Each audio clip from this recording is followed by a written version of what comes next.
A couple of players managing to get around the 5-second rule early on by not actually picking the ball up and wasting a little bit of time. It only seems to be applied once the ball is in the hands of the man taking the throw. And Tunisia just finding a little bit of space inside the Sweden half. Khedira just pushed it across to Mebri on the right hand side, tries to get a cross in towards the box. It bounces once in front of Sard and it just won't quite sit down inside the 18 box to him as a tackle goes in by Gyökeres. Looked like a bit of a high foot on the halfway line as Sweden able to clear the lines. He's coming away with the ball down the left hand side and his opposite number trying to chase him down inside the box of Skiri. Brings it back to the edge of the area. He continued to go alone, did Gyökeres, and he just ran out of space and in the end tried to just open up the angle, and his shot just goes high, wide and over the top of the bar. But it looked like he had a high foot halfway inside the Tunisia half. It was then picked up on the left hand side by Ayari, who just fed it into Gyökeres. The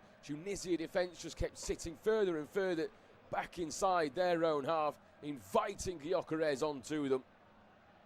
But in the end, a couple of players, Talby one of them, putting in an excellent tackle just to put him off enough to send his shot over the top of the bar in these early stages of the game. 5 minutes gone then.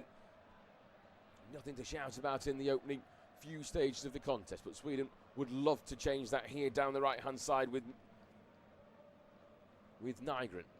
Plies his trade over in Scotland with Celtic, who had that crazy last game of the season against Hearts. The referee was in and around as a referee here has just stopped play for a moment as there is just another ball on the pitch inside the penalty area. The Tunisia keeper isn't taking his time to go over. In fact, he's going to leave it entirely for a Sweden player to make his way over from well outside the area to come and clear it. And Shamak in the goal, who plays in Tunisia for Club Africain. Just his fourth appearance for the national team. Starts ahead of Ayman Darman, who also plays in Tunisia. 37 appearances he's made, just the fourth that Shamak will be making. The other keeper they do have on the bench, Ben Hessen, who had to wait until he was 29 years old to get a senior cap. The long ball goes into the box looking for Isak. The keeper has to come out to it. He's scrambled away. It's gone towards Gyökeres and then cleared off the line by Tunisia. Comes back out and then it's finished. And what a beautiful strike that is from the edge of the area. And it's Ayari who could have chosen Tunisia over Sweden. Tucks it in. He holds his hand up to apologise to the Tunisian fans. But I don't think it'll matter too much to him. Sweden strike first in the steel giant, and the Scandinavian spark ignites under the Serra della Silla, and it's Sweden 1, Tunisia 0, and what a finish that is from Ayari. The keeper Shamak, we were mentioning before, he's coming ahead of Darman, who had a wonderful tournament in Qatar in 2022, but he's made an absolute meal of that one. Isak kept himself well onside, made a lovely run over the top. The keeper had to make a decision. He didn't claim it. It fell down to Gyökeres, whose shot wasn't the best of attempts.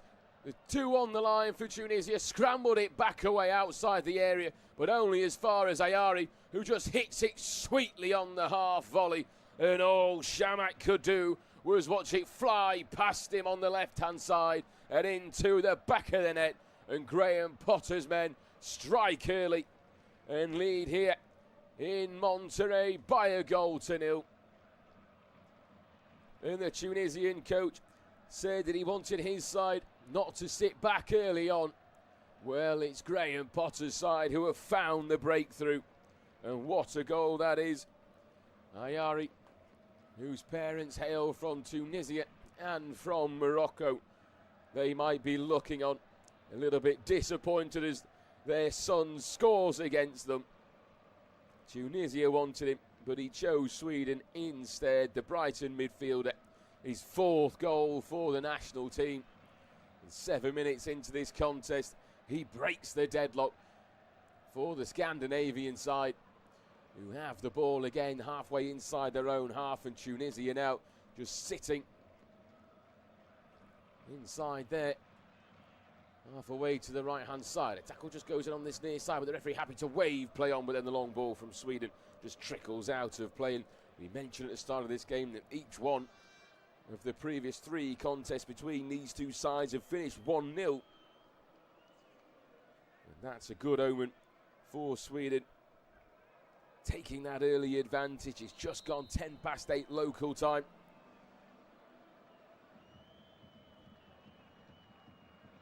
It's 4 a.m. over in Sweden as well. It's similar in Tunisia. If you are awake, you might just be getting up for your day of work. If you are listening across Europe, you're listening in Asia, it's the middle of the day now. And if you're over in the likes of Australia and New Zealand, well, it's coming up to your tea time. It's a good tournament if you are in those oceanic countries. And Tunisia won themselves a free kick here, 10 yards inside the Sweden half, and an opportunity to try and put the ball in towards the box and cause a little bit of trouble for Nordfeldt. Himself playing his 22nd cap, played with Pott, who helped him rediscover his love for football at Swansea. An eternal number 2 turned likely number 1 as the ball sent in towards the area by Tunisia, but it's easily dealt with by Sweden. It's worked all the way back. Shamak in the goal, away to the right-hand side. His long ball's cushioned down by Lindelof towards his left-hand side, and in doing so a tackle then comes in a little bit late from Khedira, and Sweden will slow the game down and have a free kick. So inside the opening 11 minutes of the game, it's Sweden who lead, and it was a fine finish by Ayari.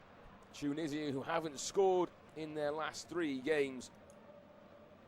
The 1-0 defeat to Austria, despite Austria having 10 men for a long spell, to then see them go down 5-0 to Belgium.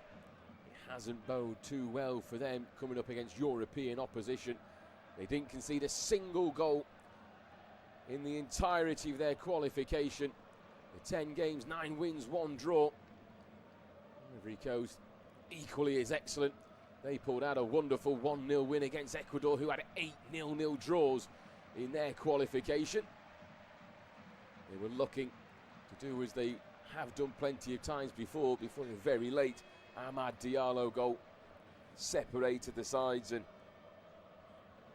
gave Ivory Coast a wonderful win in that game. Netherlands and Japan, we mentioned that earlier. An exciting 2-2 draw last night. Scotland, they ended their 36-year wait for a win thanks to McGinn. The fans make an incredible noise in that game. First time since 1998 they've been in this major competition. And the government has given all those in Scotland a day off on Monday, despite the game being at 2 a.m.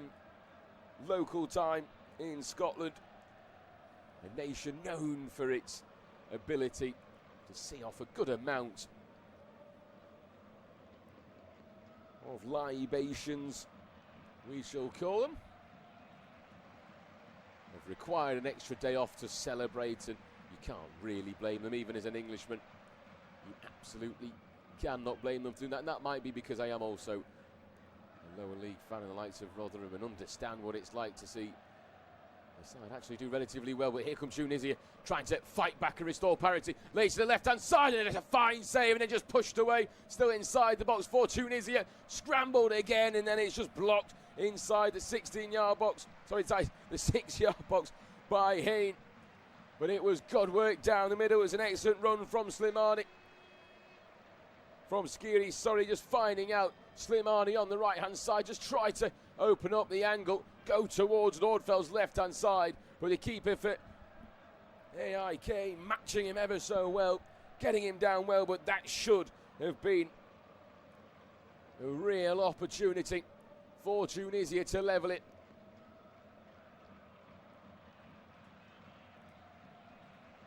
The attempt just didn't have enough direction on it from Slimani. It was too close to the keeper. It was a good height as well, but it shows that they can just work their way through the middle. force Sweden back inside their own box.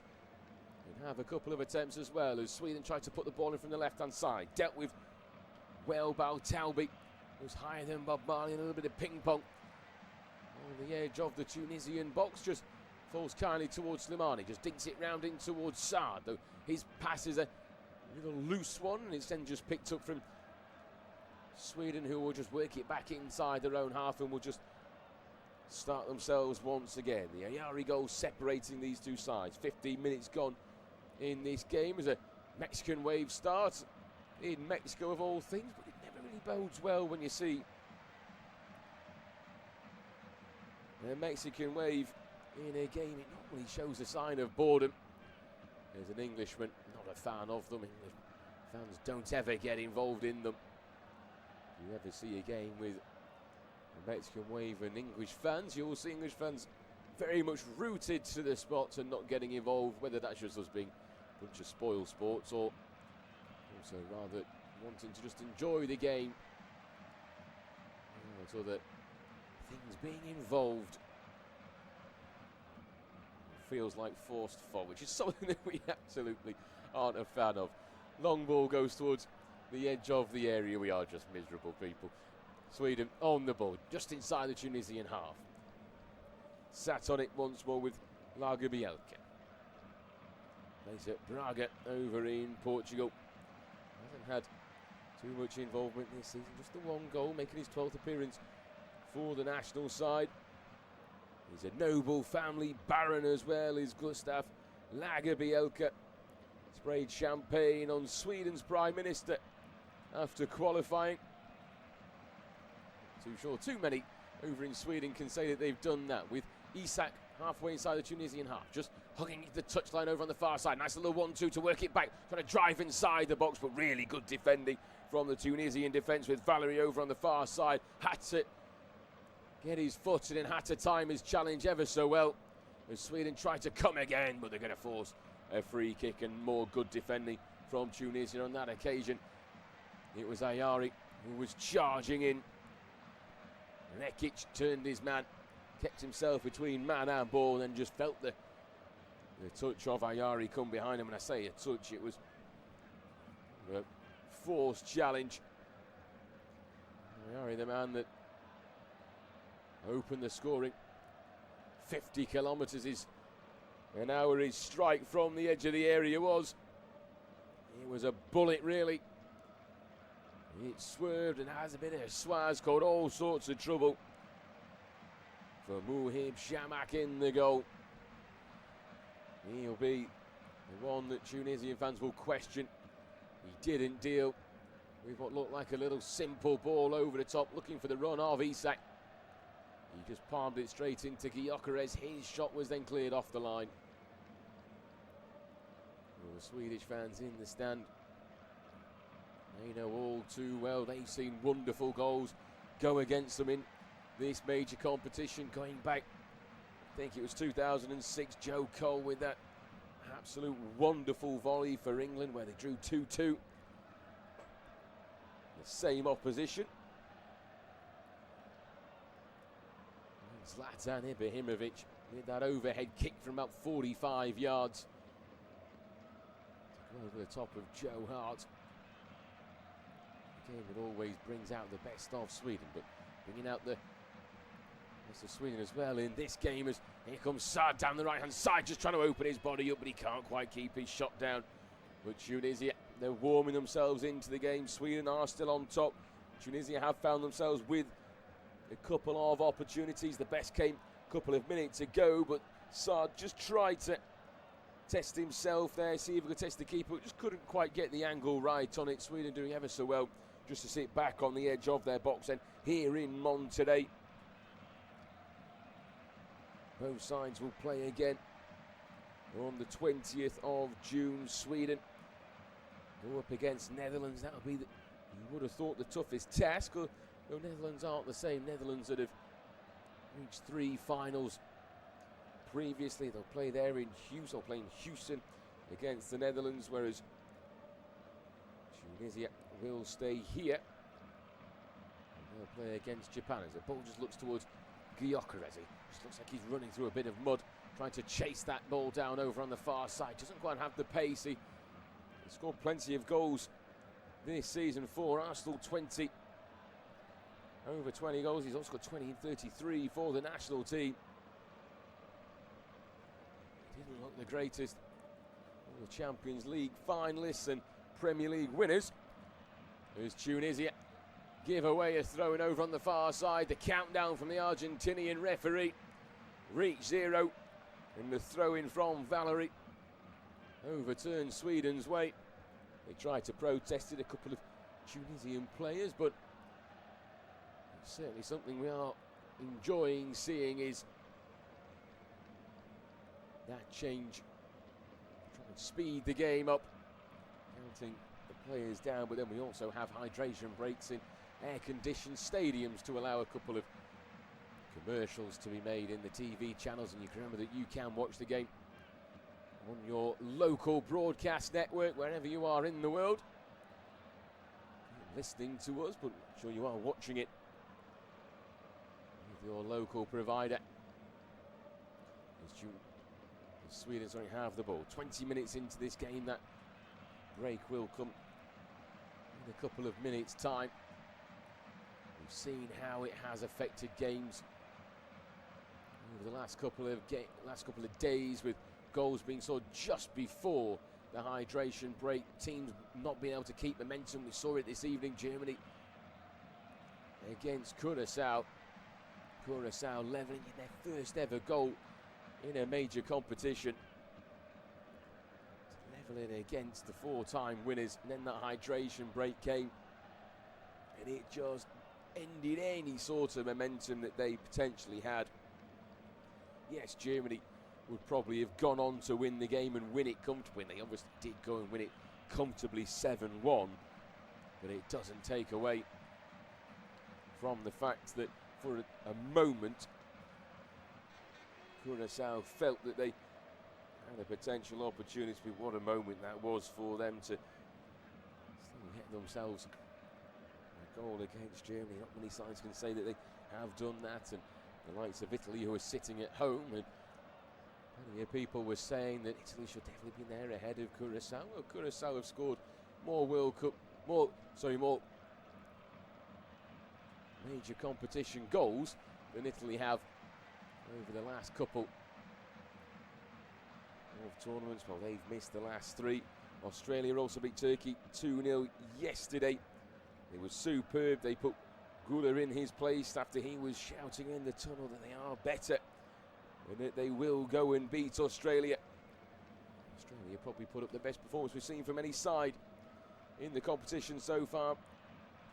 In Morocco, they were 1-1 as the ball sent in towards Gyökeres. Can't quite turn, looks a little bit like a bus as he just picks up the ball and can't quite turn on the edge of the box, then gives the ball away as well. And then Qatar and Switzerland also playing out a 1-1, which a little bit of controversy in that game. It took time for the offside line to be shown by the organisers after the game. They said there was a technical fault, as we do have the hydration break 22 minutes into this first half. It's the first point that Qatar have had. They couldn't muster a single one in their own tournament 4 years ago. Would have been able to do so on their opening night. So a couple of minutes for the players to take in some fluids, for managers to give a few more tactics, and for TV providers in America to show a couple of ad breaks as well. Sweden, they too had shaky warm-up form. They lost to their nearest rivals, Norway, by 3-1, followed by a 2-2 draw with Greece, in which they conceded a stoppage time equaliser.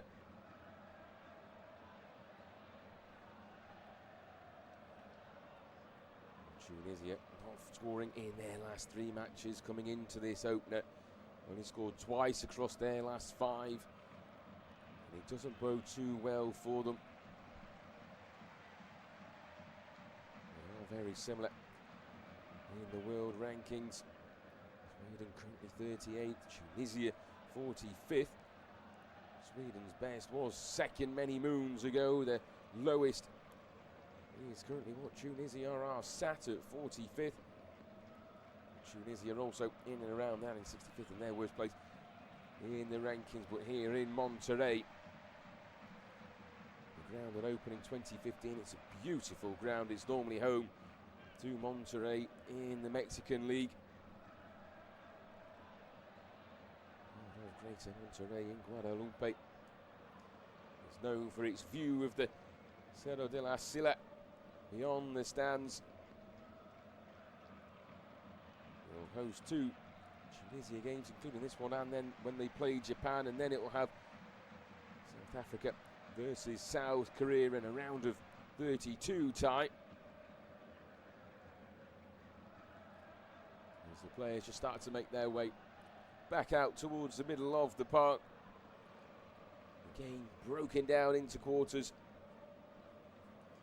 more than anything these days, but it's the 13th finals appearance for Sweden, runners-up on home soil in 1958, beaten 5-2 by Brazil in the final. As a teenage, Pelé scored twice. He finished third in 1950 and in 1994. The 94 remains one of the country's modern football reference points.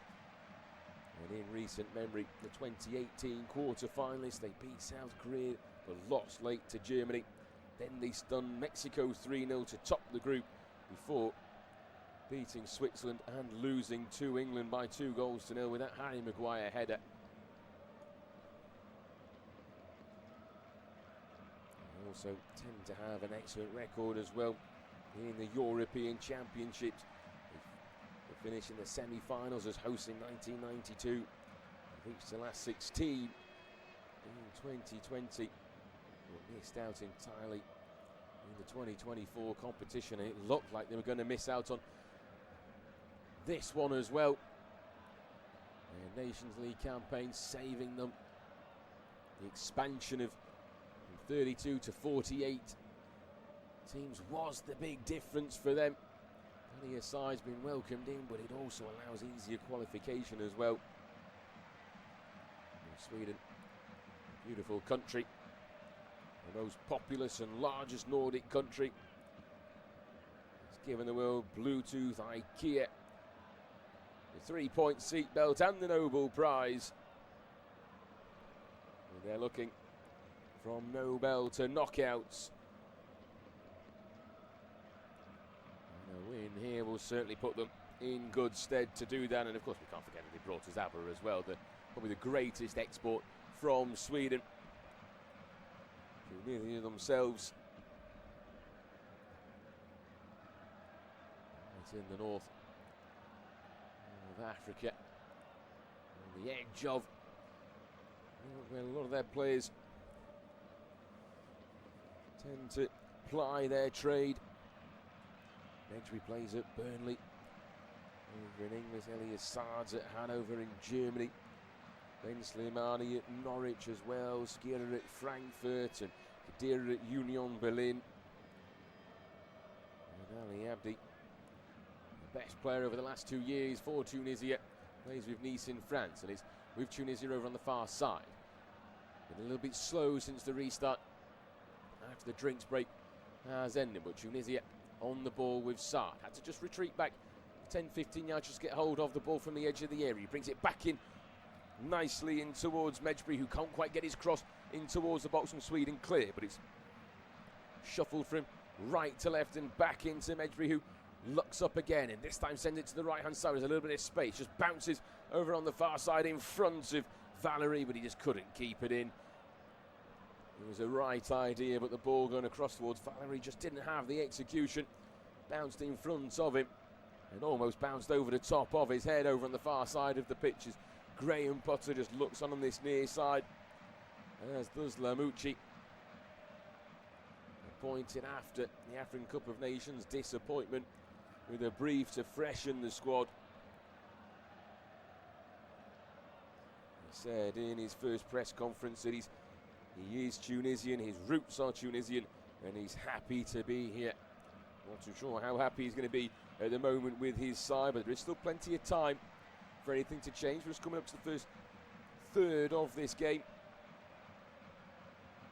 Worked with Ivory Coast in the 2014 finals, later with Rennes, Nottingham Forest, Qatar and Saudi Arabia.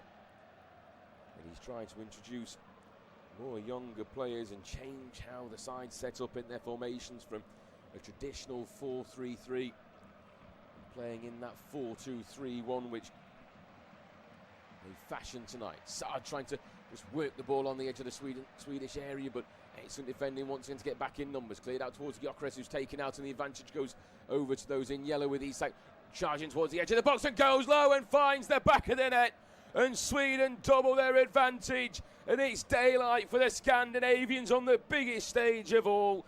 The sweetest of feelings for Alexander Isak, and from one area to the next, Sweden double their lead. And what a finish that was. Again, the keeper questionable down to his left hand side, really should have done better with the strike, but Isak not too sure he can quite believe his luck, and he did ever so well. Gyökeres got the ball on the halfway line inside the opening half an hour. He struggled to try and turn and find the ball and get it out of his feet, but on that occasion he did it perfectly. Sweden cleared it up towards Isak, bounced once in front of chest and touch out towards Isak on the left hand side, just drove at the heart of the Tunisian defence. They sat back, invited the pressure onto him once more. Talbi never got close to him, and Isak just took it onto his right hand side, drove a little bit more central, and then just placed it low to the goalkeeper's left hand side.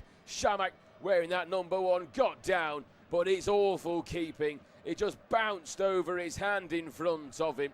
He got his left hand down, he kept his right hand away. Had he gone with 2, he would likely have made the save. And the keeper, who was chosen ahead of the man who had a wonderful tournament in Qatar in 2022, Lamouchi, maybe recalling at the decision that he has made. But here comes Tunisia from the edge of the area, trying to strike. It falls to Saad inside the box, looked to be offside. The linesman over on the far side does finally put his flag up, as Sweden able to clear the lines with that 2-0 advantage. Will have them sitting in a lovely and comfortable position at the top of the group, with the Netherlands and Japan drawing earlier on. But what a momentum killer that is as well for Sweden. It was just as Tunisia was starting to find the feet, testing Nordfeld in the goal away to the left hand side, but Graham Potter can now start to just breathe a slight sigh of relief, but there is still plenty of game time still to go, and we've seen plenty of 2-0 scorelines disappear in previous iterations of this competition.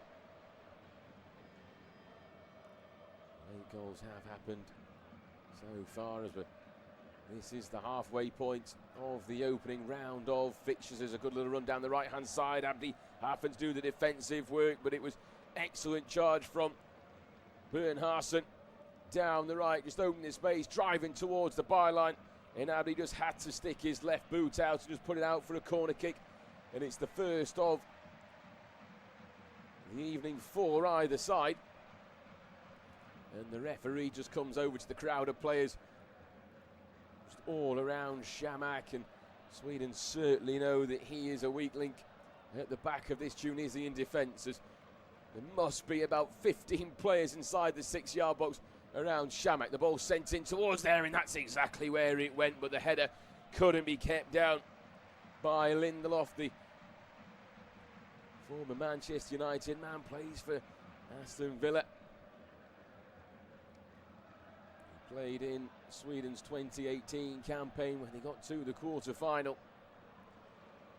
He just peeled off his man on the edge of the 6-yard box, who just couldn't quite keep his header down. There's too many players really in there to knock it down. It would have had to have been an excellent header. And Shamak sends the ball from the goal kick straight out of play. It's applauded by Graham Potter, but not so much by Lamouchi down in front of us, who just looks on. He's dressed all in black. He does have the sense that Sweden are putting them to bed in the opening half of this game. 11 minutes to go, plus any time added on, of which we always know in this tournament there will be at least 3-4 minutes added on because of that drinks break, so-called drinks break.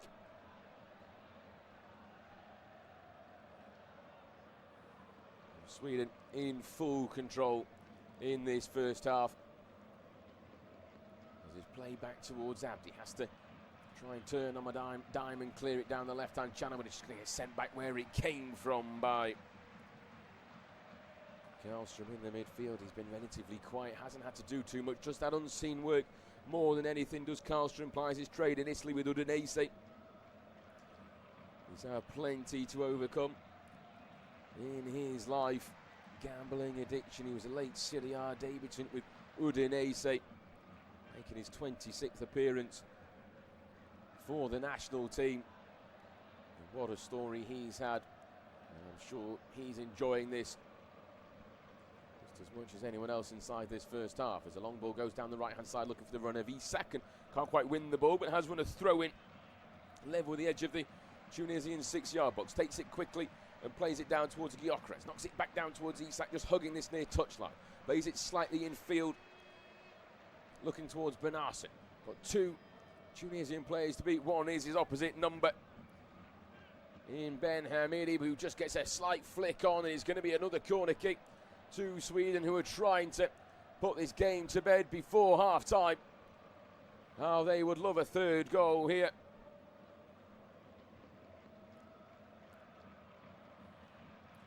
Over on the far side, on this near side of the pitch, Sweden have the opportunity, and now 5 Swedish players will crowd around the goalkeeper once more. 7 Tunisian players, now 8 will try and push those 5 away. They're certainly not a small bunch as it's played into towards the far side, and Shamak does ever so well just to come off his line on that occasion. Play back inside the box towards Gyökeres. Hands up, people think it protesting. There might have been a handball in there. Gyökeres is certainly asking the question. He just pushes his hair back for the 43rd time inside the opening 36 minutes of this game, but Falcon Perez is pointing over to the far side. The Swedish players just crowding round him for a moment.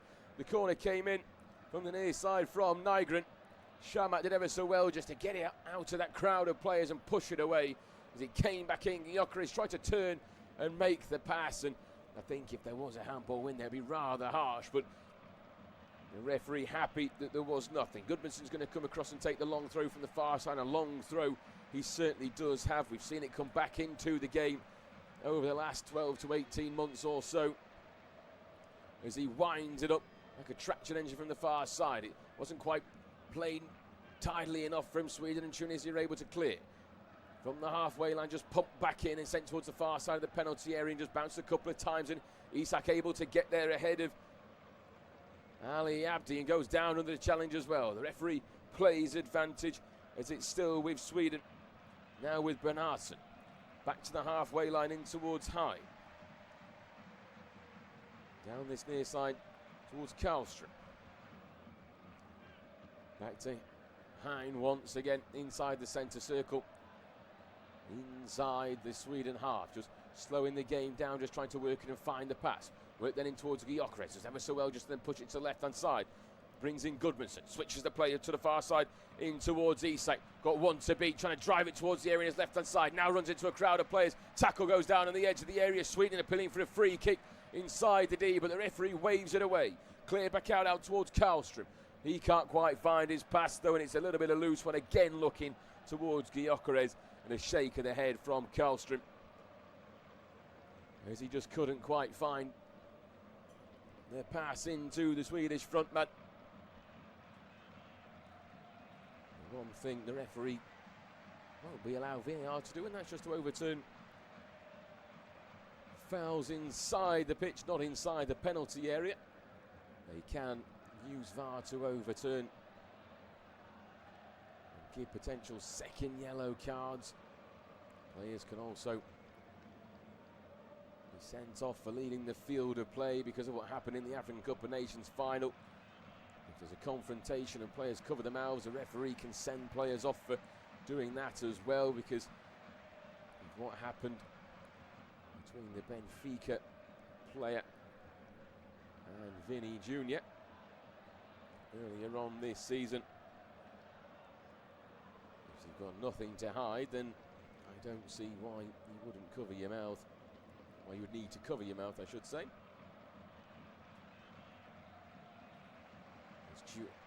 Tunisia try and get the ball forward, but it just trickles its way through towards Nordfeld, and it's the first half that's just been controlled and dominated by Sweden with 6 minutes to play. Nordfeld getting the nod ahead of Victor Johansson in the goal. The man who plays for Stoke City came through the non-league route from Alfreton, joined my favourite team in Rotherham United, where he was known as the Viking before he left.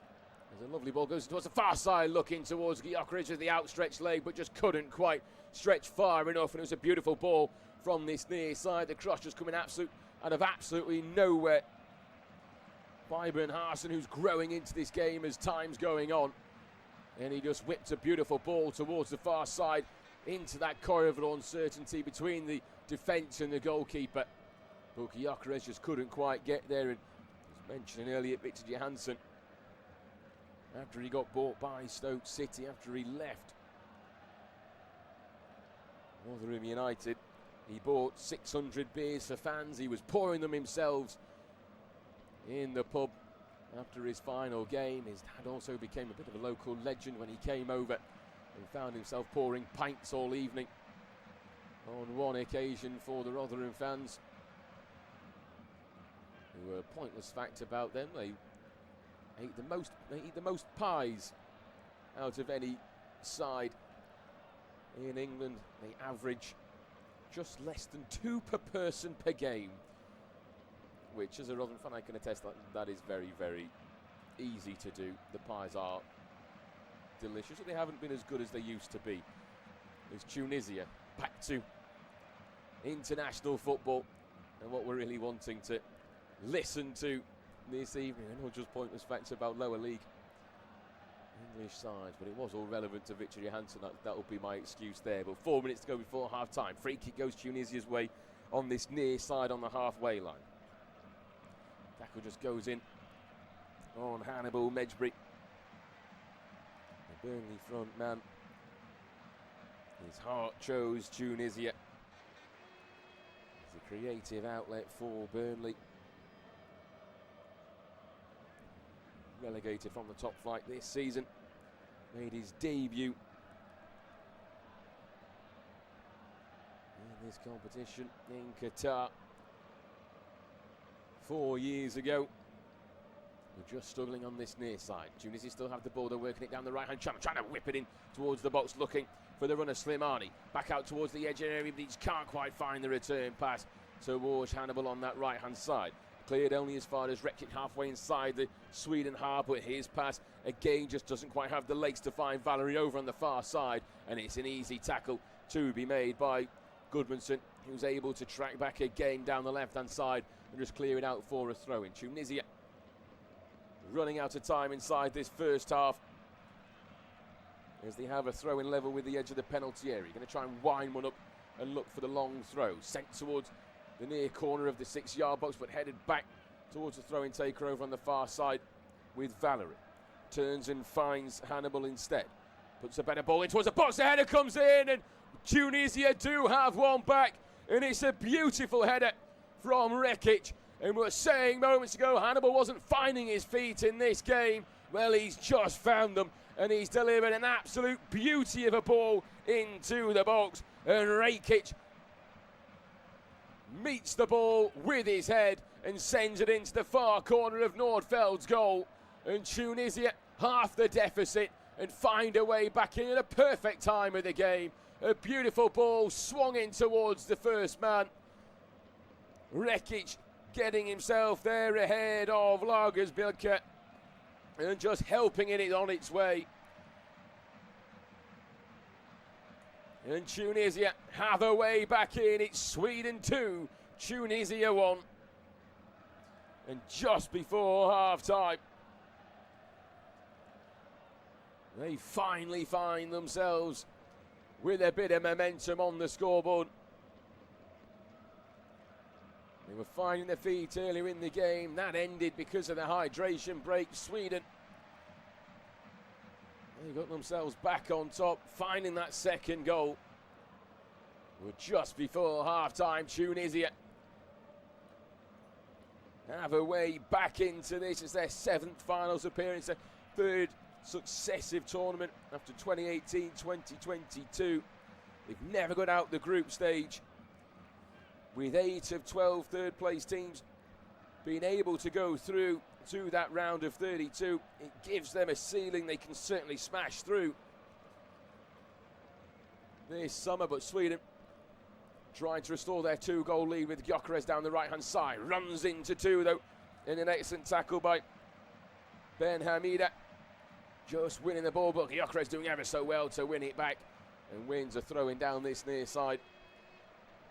And they'll take the time to come across and take the throw-in. And this is where Lamucci is protesting to the ref and the 4th official, because it might be 5 seconds once the player does get hold of the ball. But if they take a minute and a half to go across and get the ball, then it hasn't really got the effect that it should really have. But Gudmundsson winds up the long throw, sends it in towards the box, flicked on by Isak towards the far post, and just bounces once in front of Shamak. And comes across and claims it comfortably. 4 minutes added on at the end of this half, and the referee is pointing to the far side, and he's actually going to give the throw-in to Tunisia. So I take it back. The Argentinian referee said that it took them way too long to get the throw-in. And the free kick's gone Tunisia's way. But they immediately give the ball back to those in yellow and blue. Pushing down the right-hand side once more with Ben Hassen.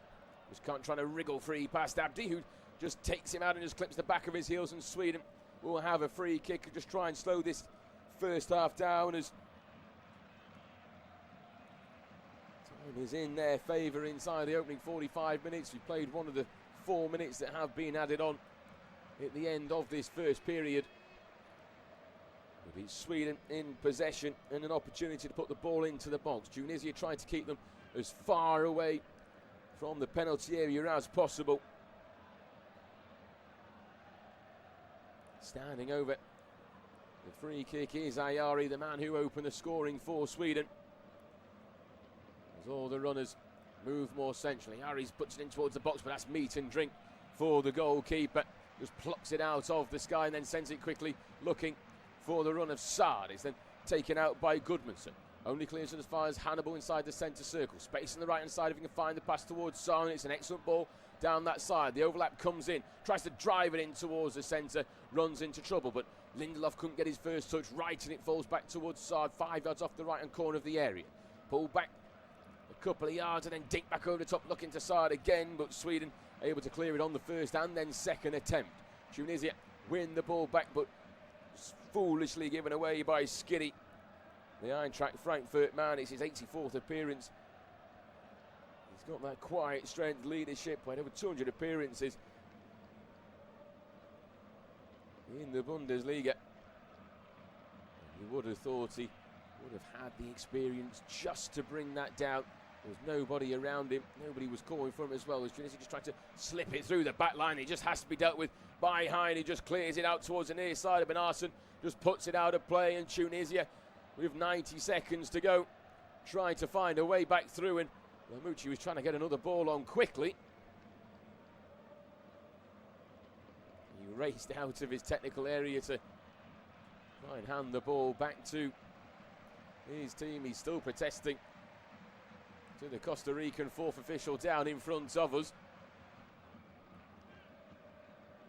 I'd love to have seen that against Mikel Arteta this season. I think he spent more time outside of his technical area, and I think he spent time in it throughout the entire season. The Arsenal manager, with the 4th official having absolutely none of it here. 30 seconds for Tunisia at the end of this first half on the ball on the near side down the left-hand channel. Back in towards Ben Slimani. He's got Hannibal just in front of him, decides to go back instead towards Ben Hamida, who pushes it across towards the right-hand side. No space down the right-hand flank, though, so has to bring it back in towards the middle with Hannibal, who's just getting himself on the ball with a bit more with those short socks that he's got that a lot of creative players do tend to have, and he's giving it away, though, towards Isak, who almost got there ahead of Ben Hamida, who had to get there first, otherwise Isak would have found himself through on goal from the halfway line as the ball gets cleared forward, and there is the end of the first half, and an enjoyable first half we've had as well. It started really well with both sides trying to attack, but it was Ayari who broke the deadlock against the country where he could have plied his international trade. It was poor from the keeper after a ball came over the top looking for Isak. The keeper flapped at the ball, could only push it out as far as Gyökeres. His shot didn't have the power to beat the two players getting themselves back on the line, and the clearance out went to Ayari, who took one touch, and then his second was a beautiful half volley, thundering it past Shamak in the goal to give Sweden an early lead. They controlled that first half. Tunisia tried to get themselves a little bit of momentum, but then Sweden doubled their advantage through Isak. Again, an excellent clearance out of their own box, pushed towards Gyökeres, one touch with his chest, his second moving it in towards Isak on the right-hand side. Talby sat back and allowed the Swedish striker to invite him onto him. He pushed it onto his right, and the keeper again should have done better with the shot that just scrambled and bounced over his hand towards his left-hand side. Tunisia tried to test Nordfeld a number of times. The best came from Slimani, who should have done better to level it after Sweden opened the scoring, but Rekic did finally get a goal for Tunisia 2 minutes before half-time. It was a beautiful ball from Hannibal from the far right-hand side, put in on a dime, and Rekic got there ahead of Lager Bielka and just helped it on its way into the far corner. The second half is certainly all to play for. It's Sweden 2, Tunisia 1.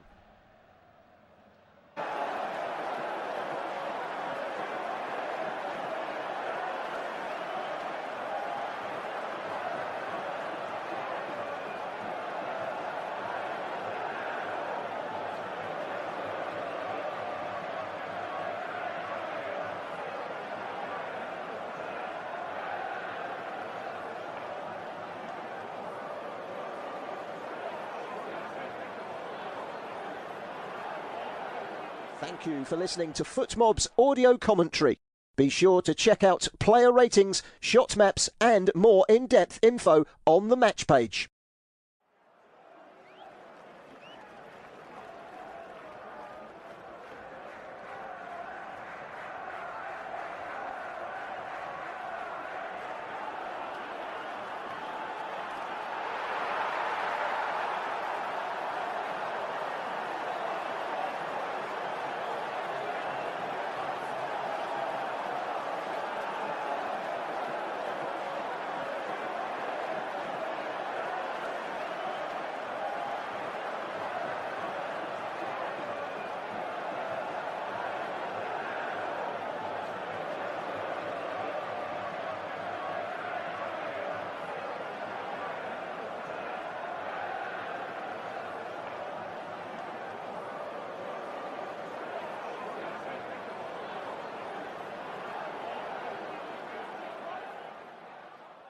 Remember to check out FootMob's social channels on Facebook, Instagram, Twitter and TikTok.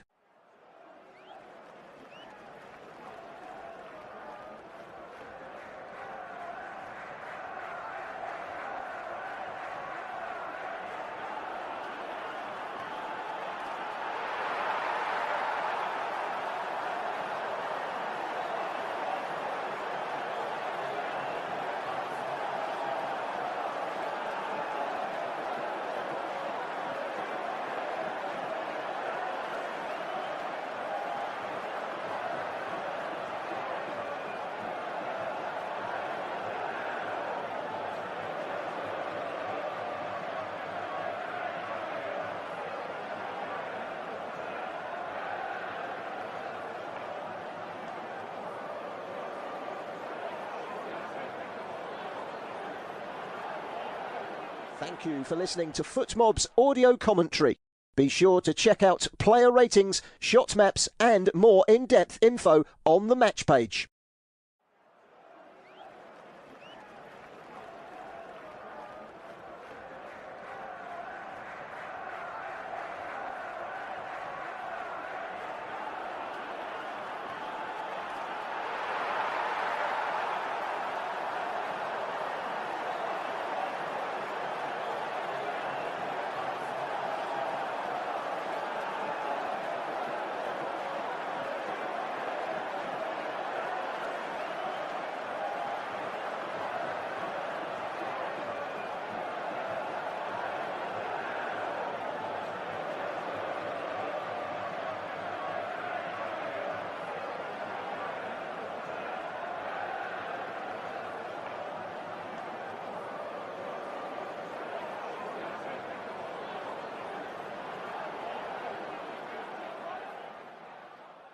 Remember to check out FootMob's social channels on Facebook, Instagram, Twitter and TikTok.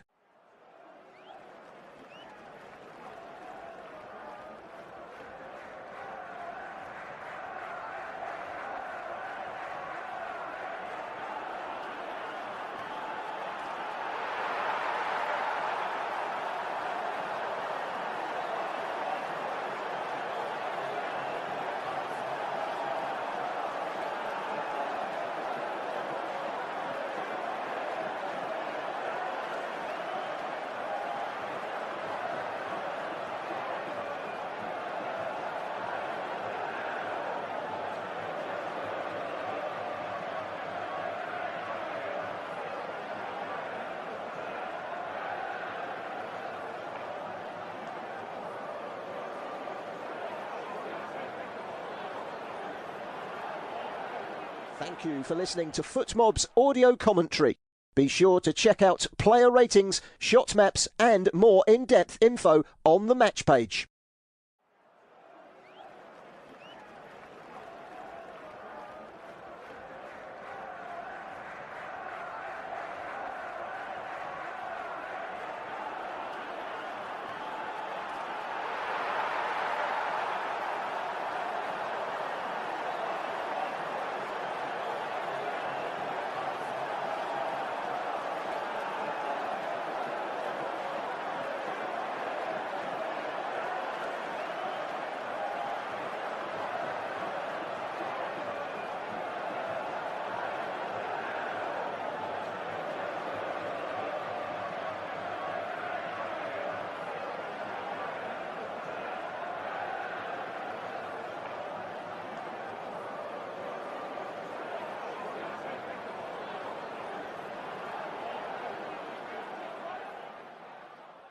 Remember to check out FootMob's social channels on Facebook, Instagram, Twitter and TikTok.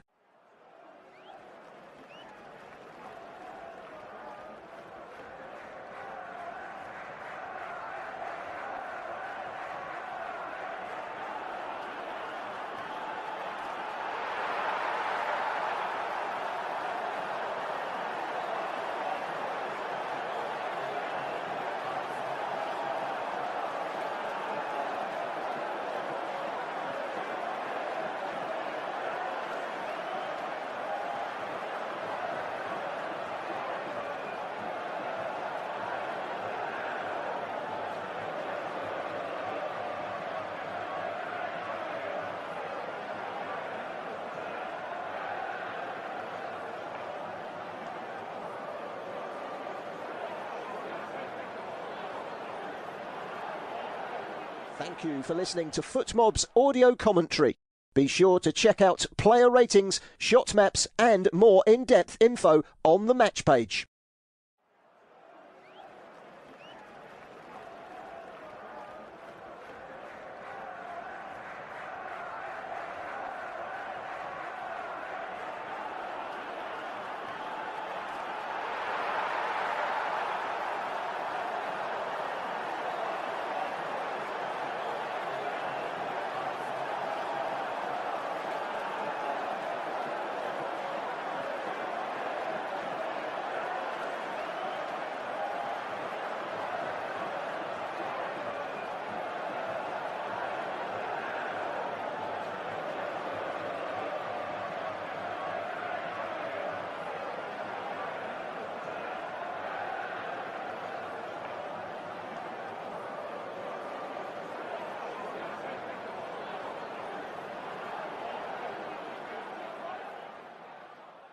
Remember to check out FootMob's social channels on Facebook, Instagram, Twitter and TikTok.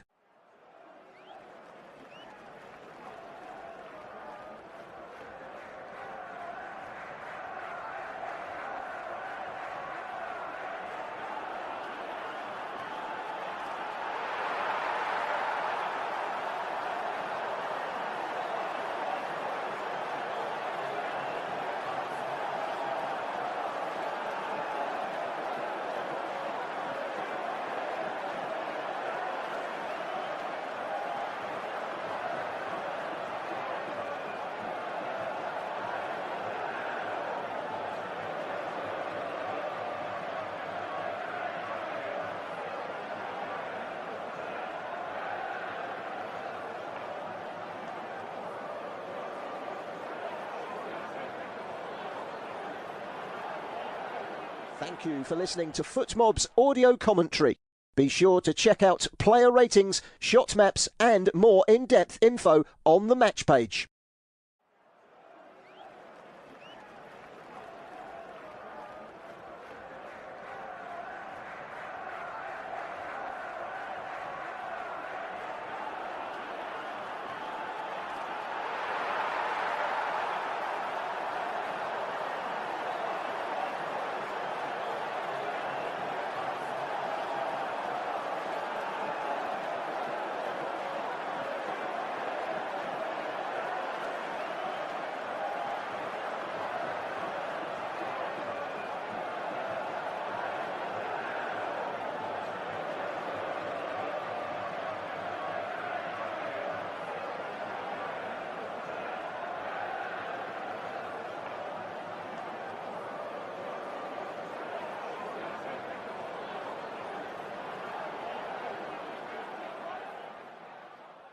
Remember to check out FootMob's social channels on Facebook, Instagram, Twitter and TikTok.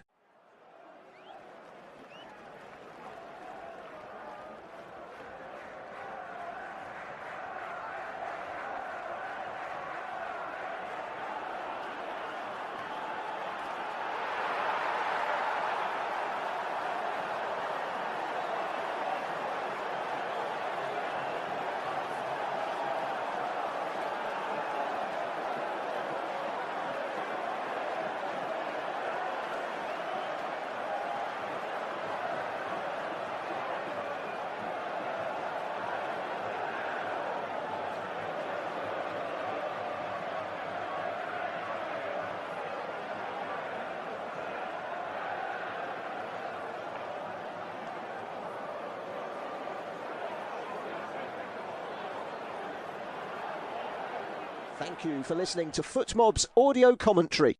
Be sure to check out player ratings, shot maps and more in-depth info on the match page.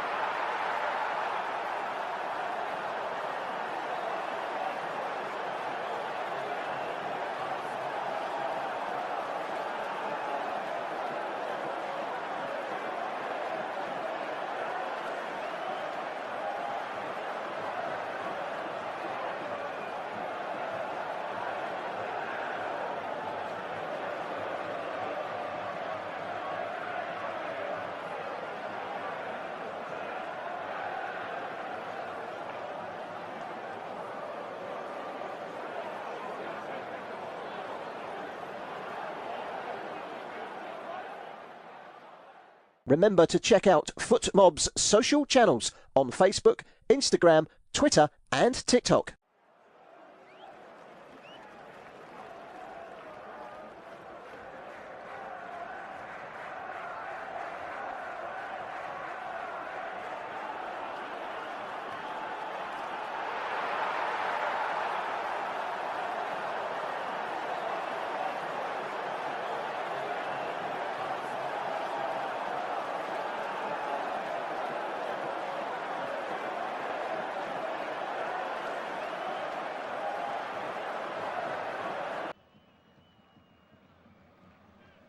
Welcome back all to the second half here in Group F between Sweden and Tunisia. Sweden leading by 2-1 thanks to the two first half goals from Isak and Ayari, though cancelled out by Rekic, as Tunisia lot to restore parity in this second half. The Swedish nerves are certainly being felt now at the start of this second half.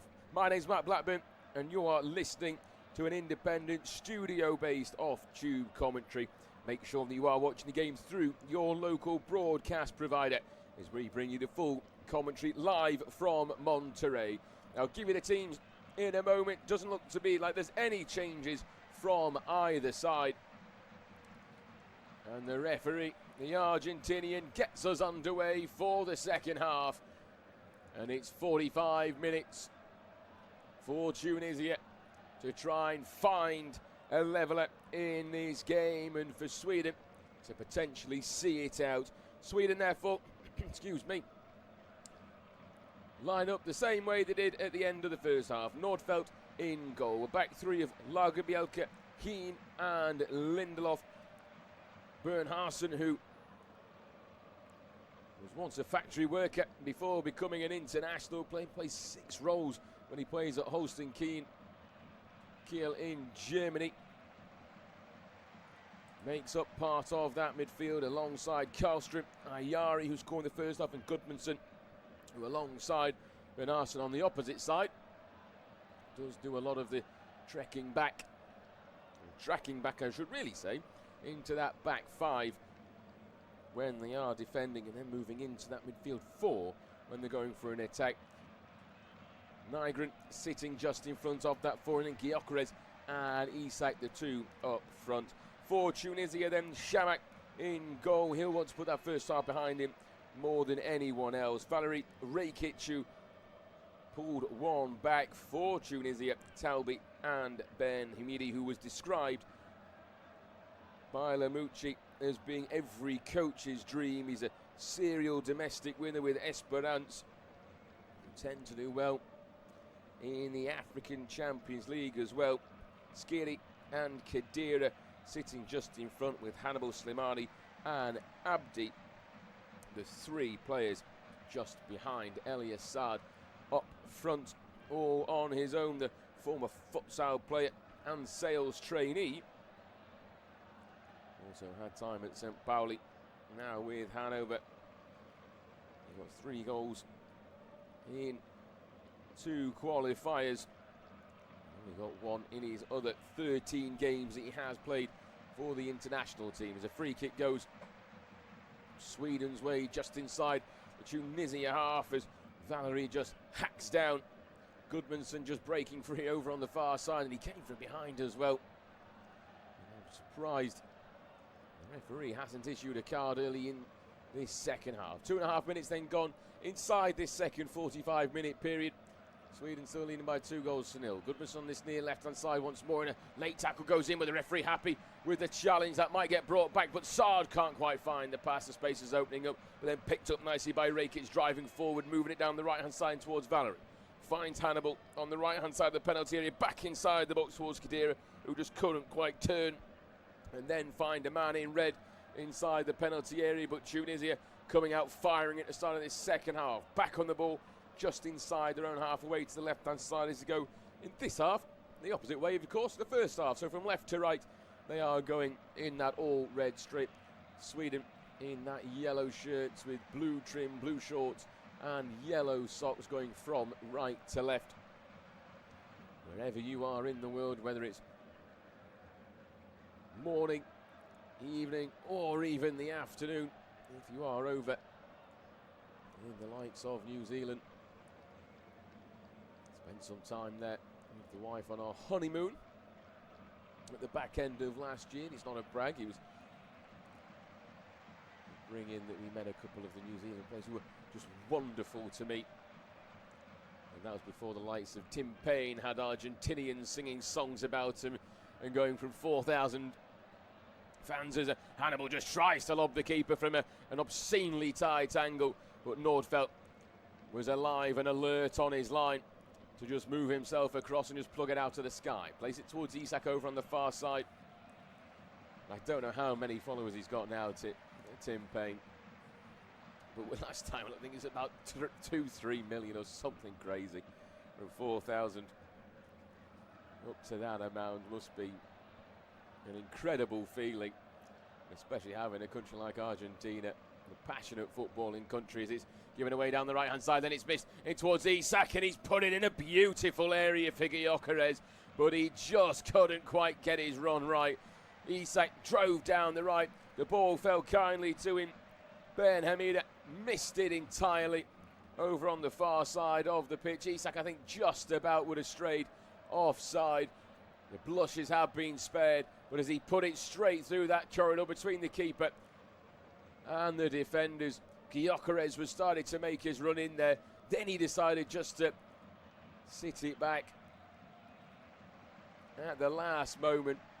Isak had already looked up, seen him making that run, looking like it was going to be in the 6-yard box. Instead, he sat back, and then the pass just missing him entirely, not quite in sync as they were for the goal in the first half. 5 minutes gone in the second period. It's still Sweden leading by 2-1. Tunisia, though, with the ball inside their own half, just looking to spread the ball across towards the left-hand side.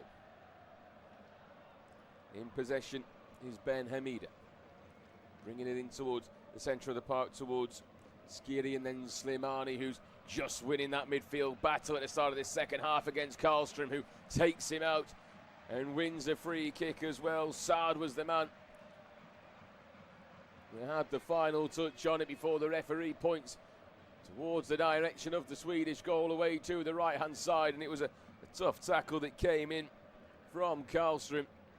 He just came out and then just took Saad's legs out from behind, tried to claim he got some of the ball, and he may have got the ball through the legs, but he took out the man far more than he took out the ball, and it's a really good opportunity. It's bang down the centre of the goal, about 10-15 yards outside the penalty area. Hannibal with those long lock stands over the top of the ball. There's just two inside the wall. Nordfeldt a couple of yards off his goal line. If Hannibal is going to go for goal, the goalkeeper will need to be alert, because this could go either way, and it is Hannibal that stands over it. Does go for goal, but it just goes flying over the top of the bar. If that one was down in the USA, then it would have certainly been celebrated NFL style, as it just went right over the top of the bar. Almost felt quite a similar sort of technique that he had in the end.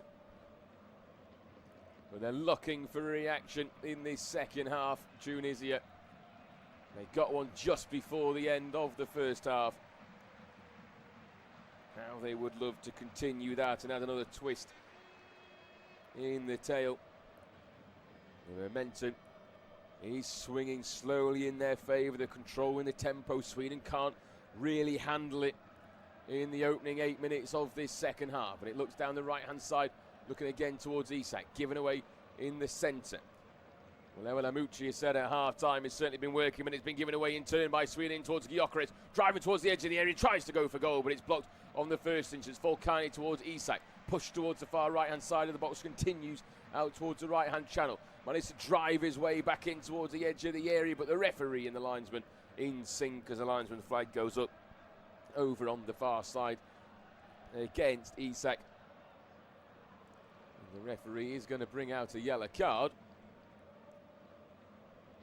He's going to have to be careful, Khedira. The referee already had his yellow card out. Khedira was facing the wrong way and walking away from the referee. He knew it was coming from the challenge earlier on.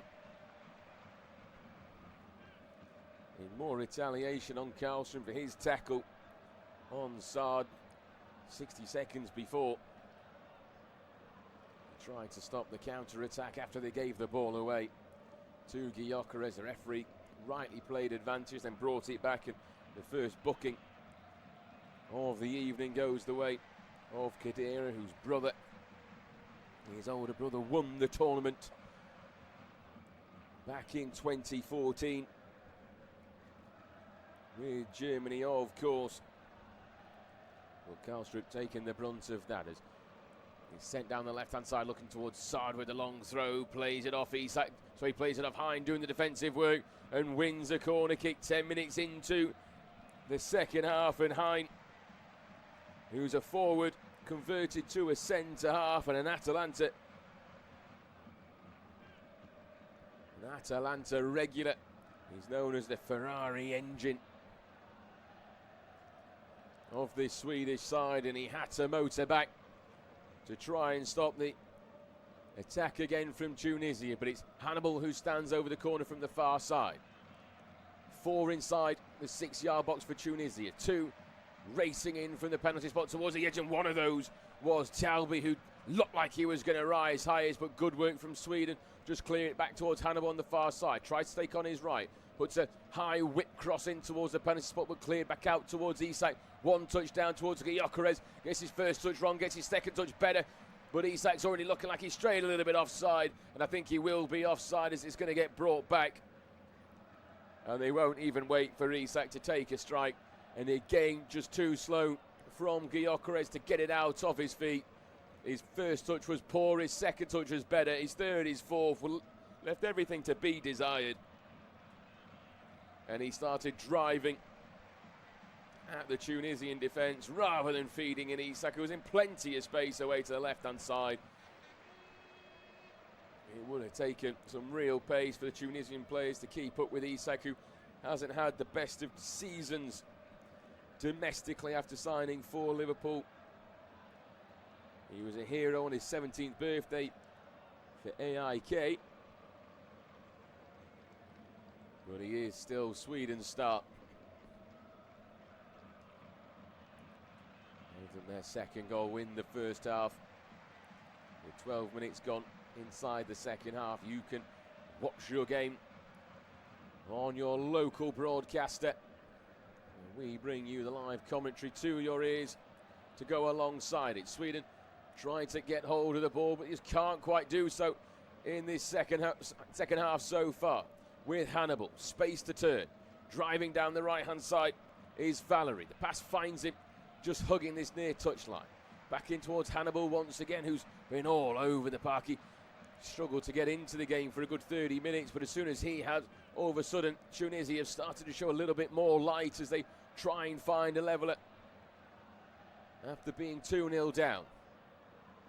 Sweden just clearing the ball into the Tunisian half in more hope than expectation. And they're sitting deeper and deeper as this game goes on. A wonderfully whipped ball again from right to left from Hannibal in towards Saad. Trying to drive down that far right-hand side against Benarsson. Puts a cross in towards the box, looking again towards Valery, but loses out. Does the Tunisian right back and commits a foul in the process as well. It was good defending from Sweden on that occasion.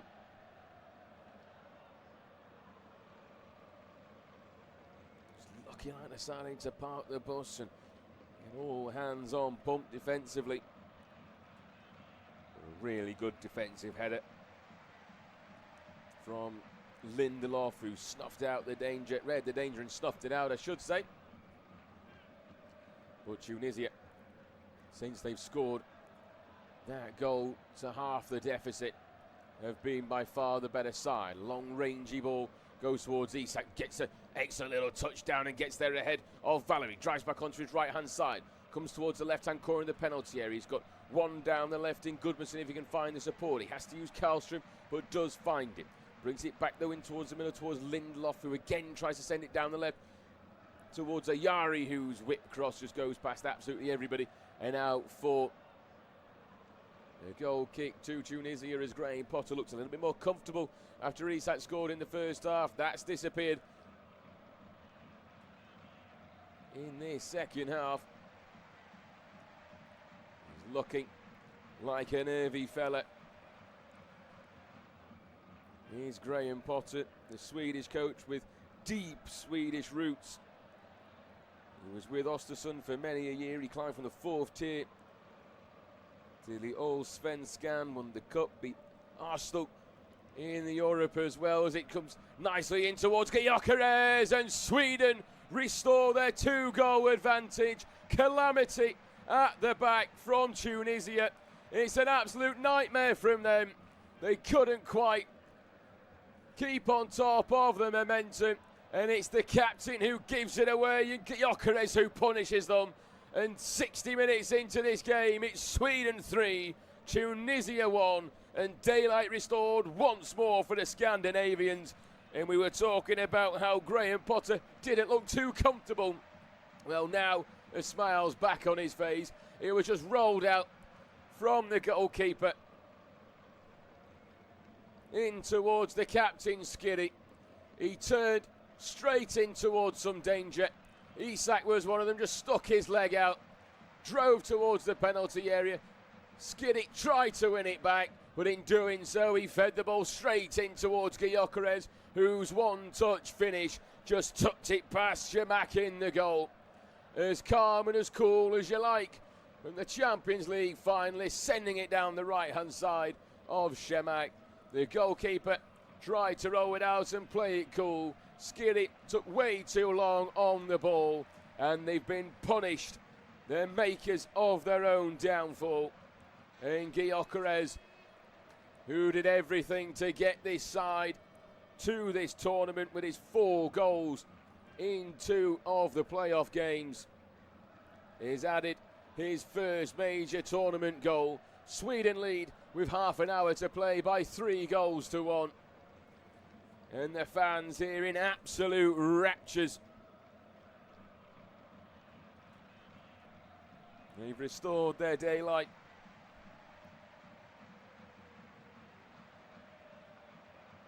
From qualification chaos to Monterrey control. Sweden like the touch paper in Group F. And now they're feeling the momentum and the pizzazz as well, as they try to move it to Isak, but it's just intercepted and pushed down the right-hand side. Excellent work from Valery. Can Tunisia try and pull one back here, but good defensive work from Gudmundsson, who just wins.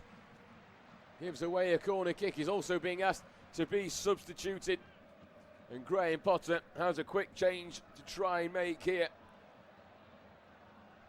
He was looking a little bit wary in the first half.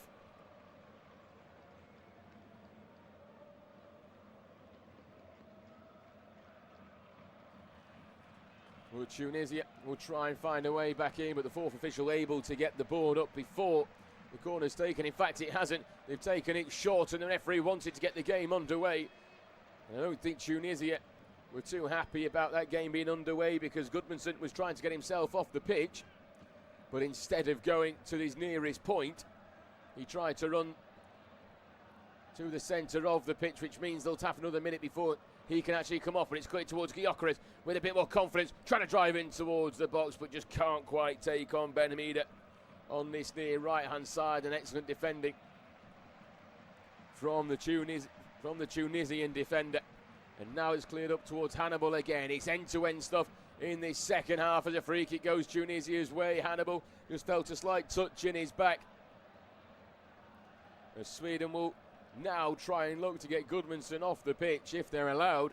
It was Lindelof, the man wearing the armband, committing the foul on Hannibal. Just had 2 hands in his back. It's a rather soft one, but in football these days they do tend to be given. Sweden are going to make 2 changes. In fact, Gudmundsson has gone down, and that will add a little bit of time at the end of this game. Lucas Bergvall is being readied, as is Elliot Stroud. So Elliot Stroud will likely be the man that comes on for Gudmundsson. Plays in defence for Malmby in Sweden. He's making just his 2nd appearance for the national team. No age group gap caps before his senior call-up. He was a title hero for Malmby. Now he's looking to make his major tournament debut as well. And Lucas Bergvall, the Spurs midfielder, Barcelona wanted him before Spurs got him.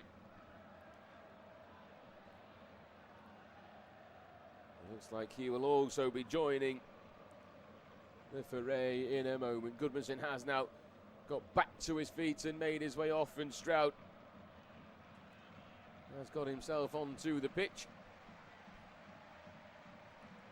As has Bergval as well. As the free kick that Tunisia had is just straight wasted into the stand behind the goal.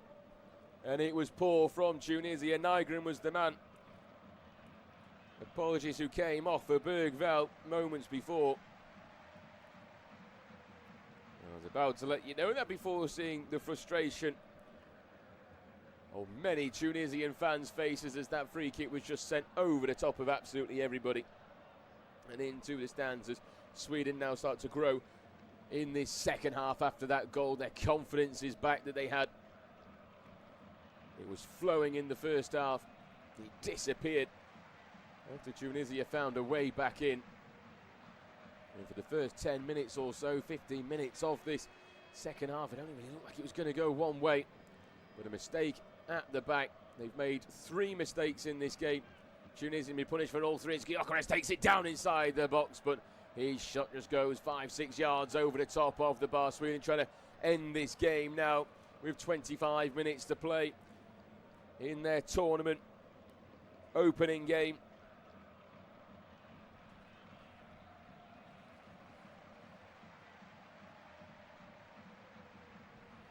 The referee is having an excellent game. There's not been too many referees who've had difficult games, I don't think, in this tournament. Others might disagree, particularly if it is your country that's had decisions go against you. But Yal Falcon Perez, the Argentinian referee,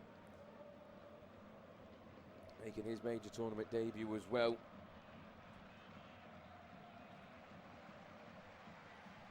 He's been in other major competitions across South America, and a couple of Libertadores, South America, that qualifies for this tournament, the Copa America, and also the under-20 version of this competition 3 years ago. It's a big career moment for the Argentinian crew that joined him as well here in Monterrey. 2 sets of Argentinian referees. The others took charge of the Canada game, their opening night display as well. Given away by Tunisia inside the Swedish half. Driving again is Gyökeres. Coming forward is Isak. This time he finds the pass down to the left hand side. Tries to bring it back onto the right. Isak opening the space up, but good defending once more just to stop him getting the shot away. Gyökeres picks the ball up. Plays it centrally into the middle. And now we are going to have what I thought was going to be the second hydration break, but the referee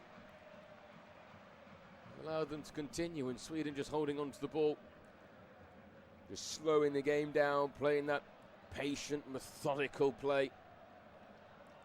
Was building it up from the back with High. Moves it into left-hand side towards the Iceman. Lindelof back in then towards the box, looking towards Gyökeres, who couldn't quite get a spectacular attempt on the left-hand side. It was a lovely ball, trying to look for him inside the area. He's outstretched his leg once more. You've seen hamstrings go the amount he's tried to stretch there. It was Bergval with the ball in. North London player knocking for North London rival and national teammate Gyökeres, but he just couldn't quite get his body right. Tried the spectacular little overhead kick attempt from Gyökeres, but he completely missed the ball. But now he will have time to take on some lubrication and some hydration as we have another second hydration break. Remember, you can watch this game through your local provider. Well, we provide you with the independent studio-based off-tube commentary. Tunisia, they had a historic global first in this competition in 1978.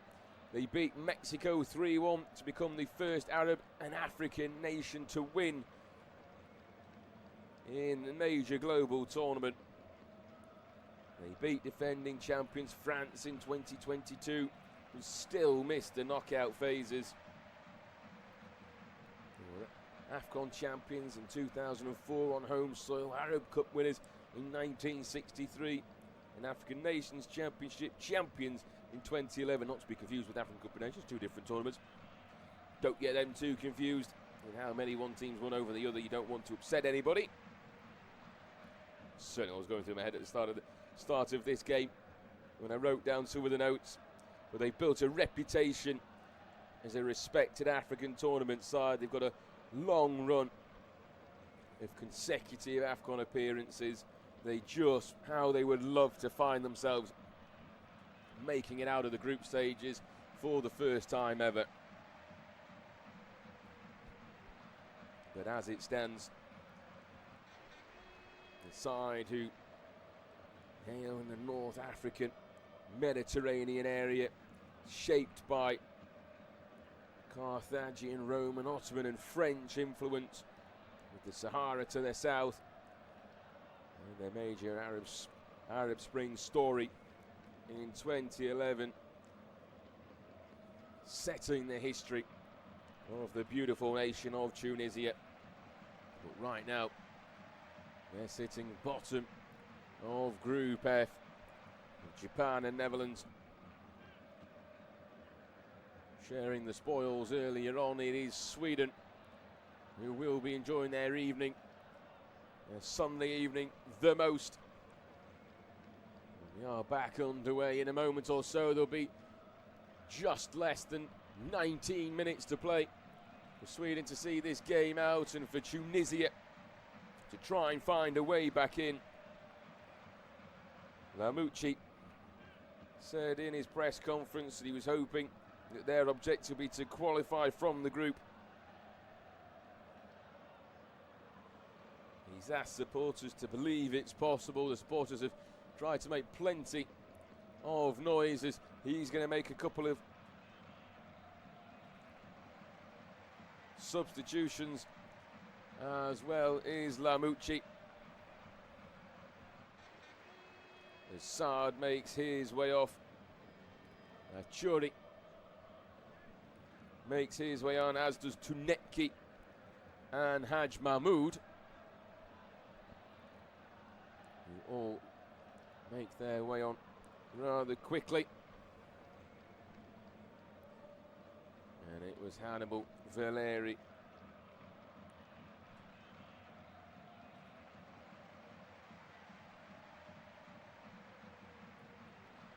Valeri, the man, one of those who has come off as they try and go for it.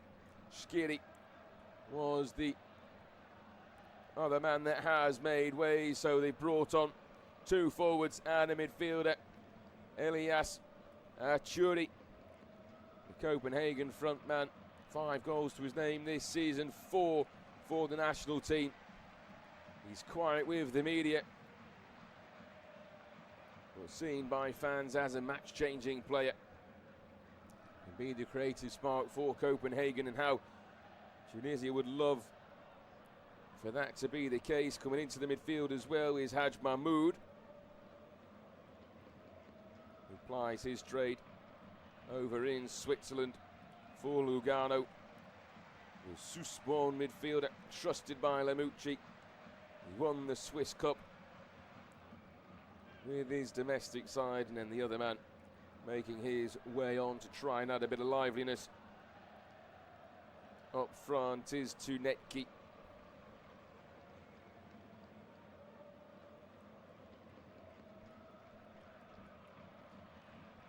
plays over in Scotland with Celtic.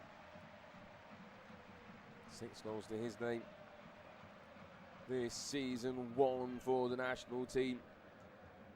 He was part of Norway's youth side before switching to Tunisia. His only goal coming in a winner against Haiti in a friendly match.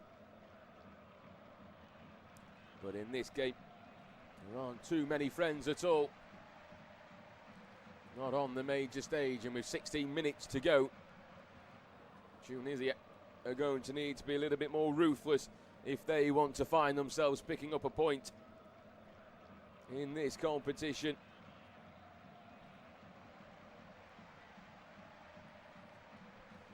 As they have a thrown over on the far side, Hannibal wins it well.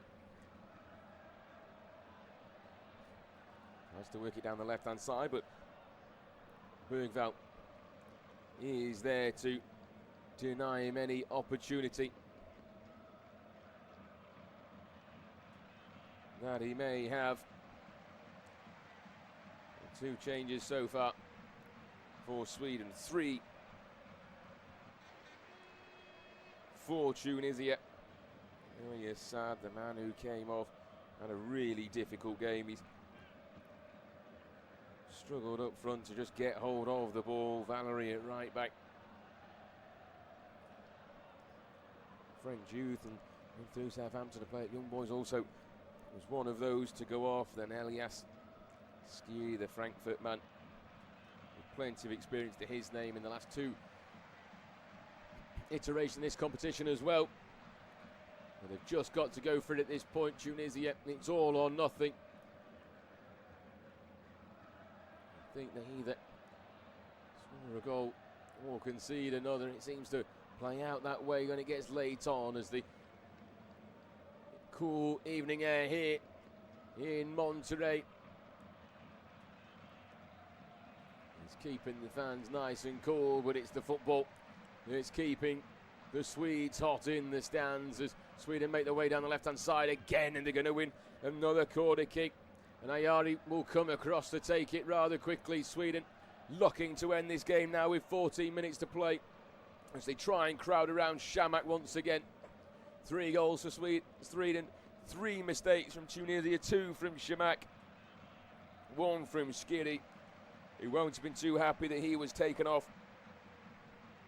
after the mistake for the third, as Ayari swings the ball in towards the edge of the 6-yard box, cleared out well towards the edge of the penalty area. Hacked back in by Stroud. It's a high one, but it doesn't go very far. And then Ben Hamida able just to clear his lines and get the ball away for Tunisia. But the game slowly moving out of their favour. It's settled down over the last 10 minutes or so after plenty of pressure at the start of the second half by the Tunisian side. But it's the Swedes and the Swedish fans who are making plenty of noise here in Kuala Lumpur in Monterrey. They are their happiest of a bunch. It's Tunisia on the ball. Hannibal sitting deep inside his own half, just trying to get hold of it, but his pass across to the goal scorer Rakic was almost a hospital ball, and just invited pressure onto him by Ayari. Just managed to get there and works it back and retreats to Shamak in the goal, who just puts his foot through it. A little knockdown by Karlström. Picked up and moved across towards the far left-hand side by those in red. Hannibal again on the halfway line, just puts his foot through it, looking for Tunecki. On this near right-hand side, play back in towards Achuri. Sweden sitting back and doing the defensive work late on here. Down the right-hand side again to a fellow substitute, Mahmoud. Links up again with Achuri, drives towards the byline, puts a cross in towards the box, will clear back out towards the near right-hand side, and the linesman's flag goes up for offside against Achuri from receiving the ball back again, and Lamucci just looks on now from the touchline. He can still make another 2 changes. They're the makers of their own downfall in this game. They're trying to threaten the Swedish goal, but every time they seem to get close, they seem to just stray slightly offside. They show plenty of signs of life at the start of the second half, but as the time goes on, the light's starting to go out behind the eyes of the Tunisian players who try to win the ball back. An excellent tackle, though, wins it for Sweden, and that's applauded by everybody in yellow, as well as Graham Potter on the near side.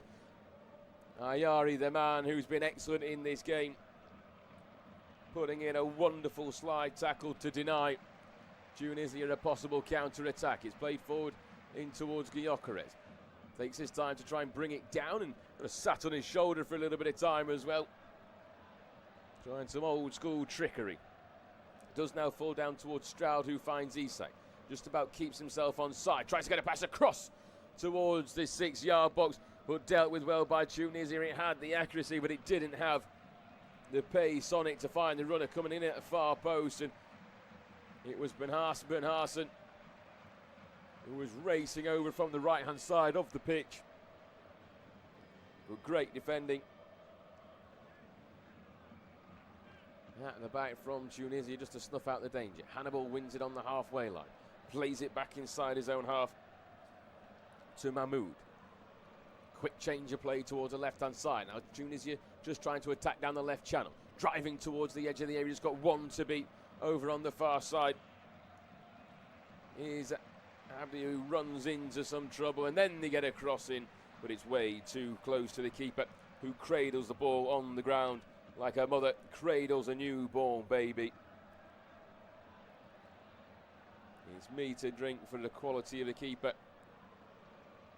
The likes of Nordfeld and his 22nd appearance for the national team. Sends it up to Gyökeres, who's looking a little bit more tired as the game goes on. Couldn't quite get his knee down. He's got plenty of quality still on the bench for both sides for Sweden. We've got the two substitute keepers in Zetterstrom and Victor Johansson.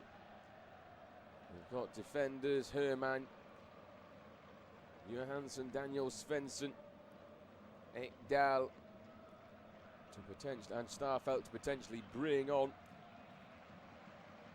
We've also got Anthony Elanga, Ken Sema, Svanberg, Eric Smith, Zanelli Nielsen and Ali, all to potentially bring on in the final 9 minutes of this game for Tunisia. Their two substitute keepers, Darman and Ben Hessen, will be looking on rather frustrated. The issues that have gone on with Shamak, particularly in that first half. They've also got the likes of Adam Arous, Dylan Brown, scored against Belgium in 2018. He's valued by Lemouche despite having limited minutes. Played in the last two competitions. An option for them to bring on Mastori, Gabi, Ben Juarez, Khalila Yari, Elumi, Shawat, Fati and Shikuai. All available for those in red to bring on. But 8 minutes to go and it's Sweden in complete control of this game, just as they have been from the first minute of this contest.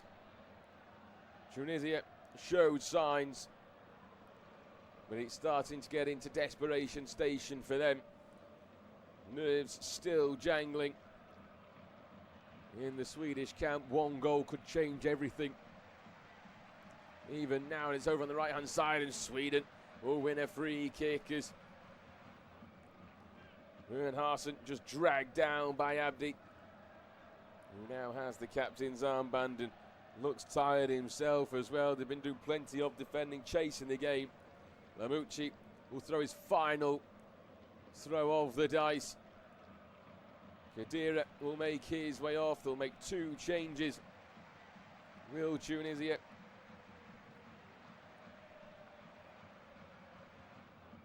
Slimani also making his way off.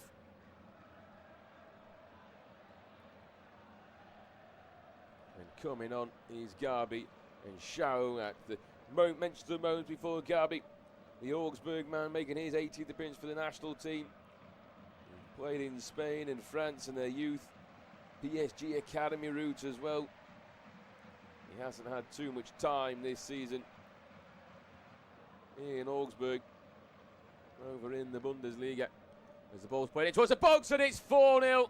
And it's as simple as you like, and it's game, set and match for Sweden. It was a simple free kick, played in, not dealt with, and it's the substitute Matthias Svanberg.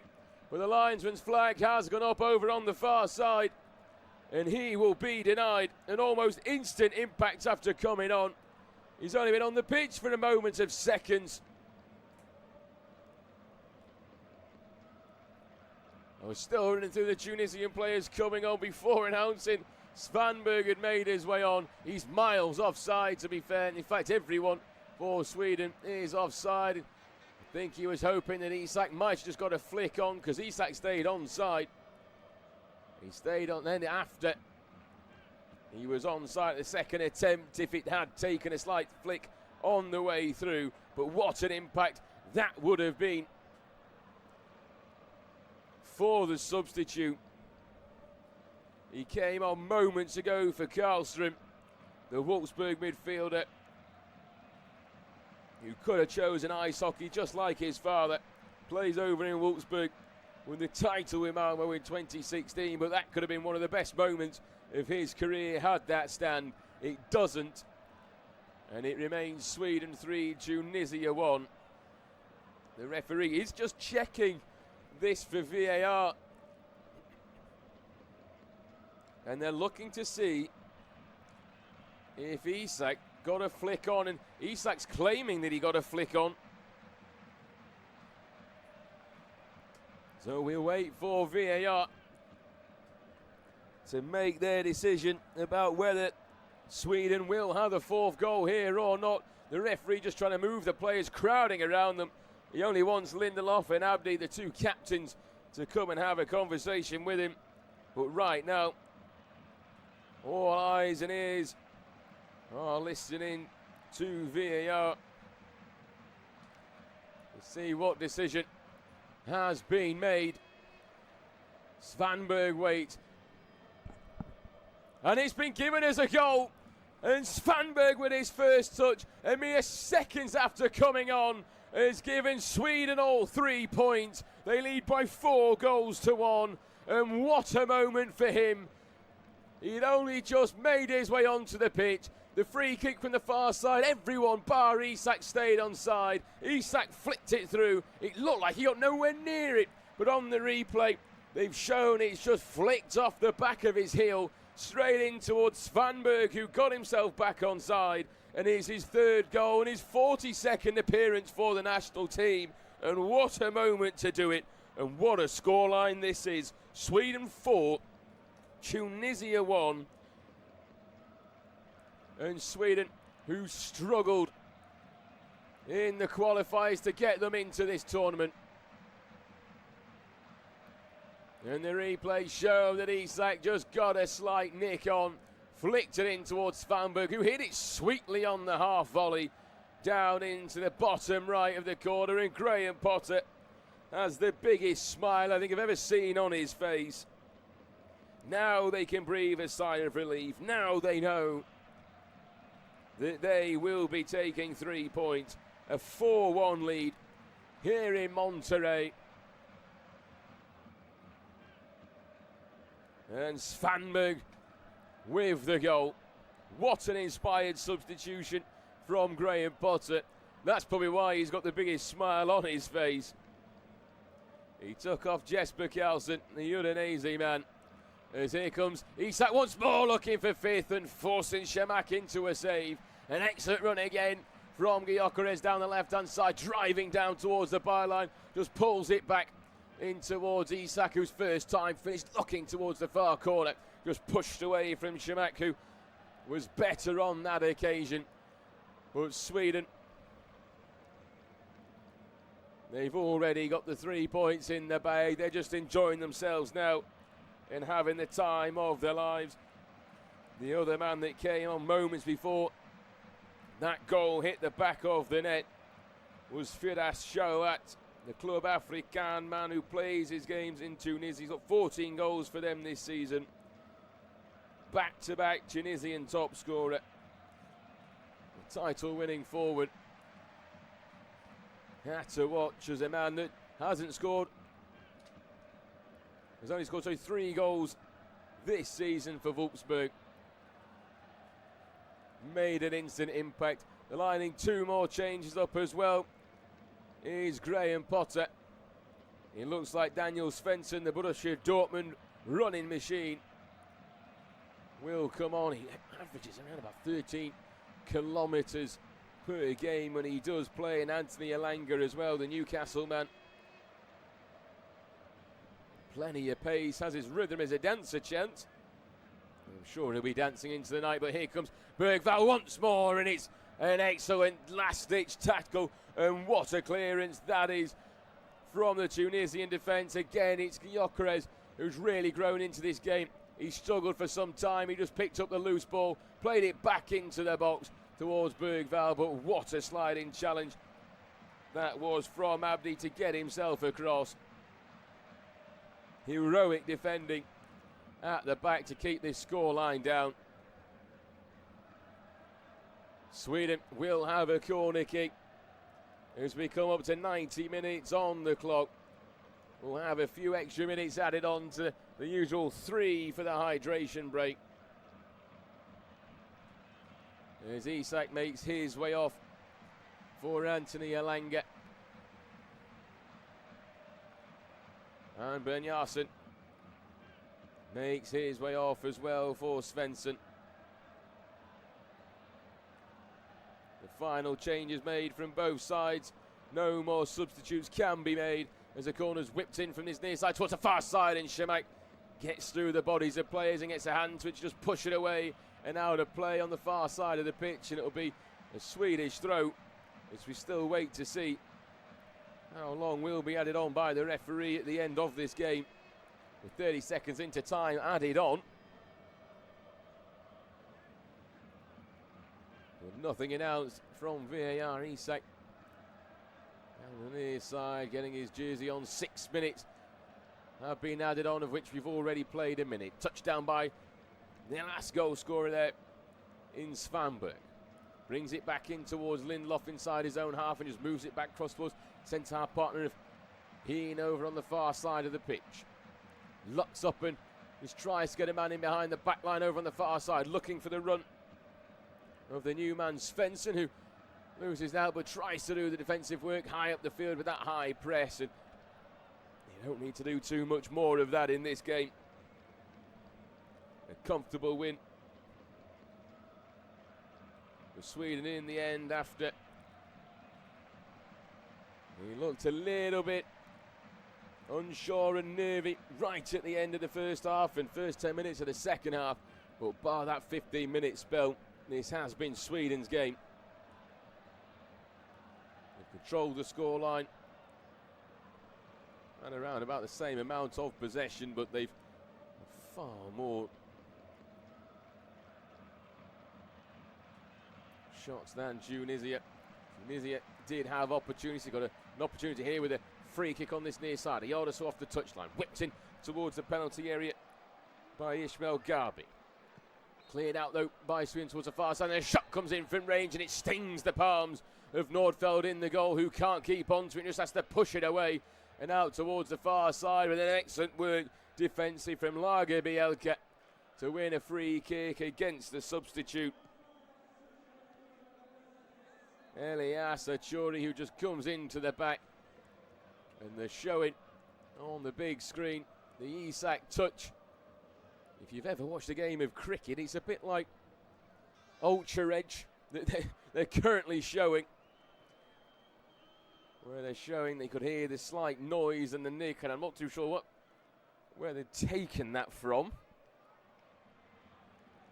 Especially when it does come to cricket, and it's obviously a very niche sport to try and reference. When it does come to cricket, it's because it's the camera, the noise and the microphone, sorry, is behind the player that's batting in the stumps in the wicket. But Isak was in the penalty area, so I'm not too sure which microphone would have picked that up and said there was no noise anywhere else, but that was an interesting one from the organisers to show on the big screen as Tunisia try and find a consolation goal late on. 2.5 minutes of the 6 minutes added on at the end of this game. Sent down the left-hand side, looking for Mahmoud, who can't quite get himself into the area. Clear back out towards the far side, and the linesman's flag goes up once more. And it's a tail of the tape, really, for Tunisia in this game. Straying offside way too many times.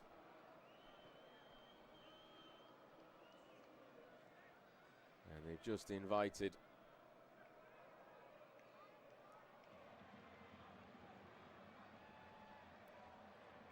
Sweden to clear the lines on way too many occasions, and I think they would have liked 5-6 times they've been offside in this game. Oh, Tunisia, they've kept the linesman busy. That's for sure, as it's with Sweden over on the far side with Gyökeres. Pushed towards the far touchline. He's going to win a throw in off Hannibal as well. He's really grown into this game, Gyökeres. He was slow in the first half. Looked like he was running through treacle. But as the second half's gone on, he's really grown. He's found his feet far more. He still doesn't quite have the pace, but his first touch improved. And he's finding his passes as well. As here he's down the left-hand side, but Ben Hermida with a lovely challenge in, and then just clears his lines. But 60 seconds to go in this game. Sweden on the edge and verge of a wonderful, wonderful major tournament victory. The referee counting down over on the far side, and they'll just quickly take the throw. And it might have been a foul throw as well for him. Sweden as well. The referee says the ball's been won, comes back out, shot comes in, and it's 5-1 to Sweden. They cannot keep them out too long, and it's Ayari once more with his second goal of the game. His first goal, he held his hands up and said, I don't want to celebrate against the country I could have played for. On this occasion, his knee sliding into the corner, and he completely forgets that. It's been an absolute romp from the Scandinavians, and they lead by 5-1 in the 96th minute here in Monterrey. It looked unnervy for a 15-minute period or so, but they've absolutely walked it in the end. And Yasin Ayari, the Brighton man, he only had 3 goals for the national team before the start of this evening. He's added 2 more to that, and it was another mistake at the back. It was an excellent challenge in, given away. Ayari pounced onto it, pushed it once to his right-hand side, and then a beauty of a strike into the far right-hand corner of Shamak's goal. Tunisia just have not been at the races, and for the second game in a row against European sides, they found themselves conceding 5. It's an easy evening, and Graham Potter with a huge smile on his face, and you won't take that off him for days to come.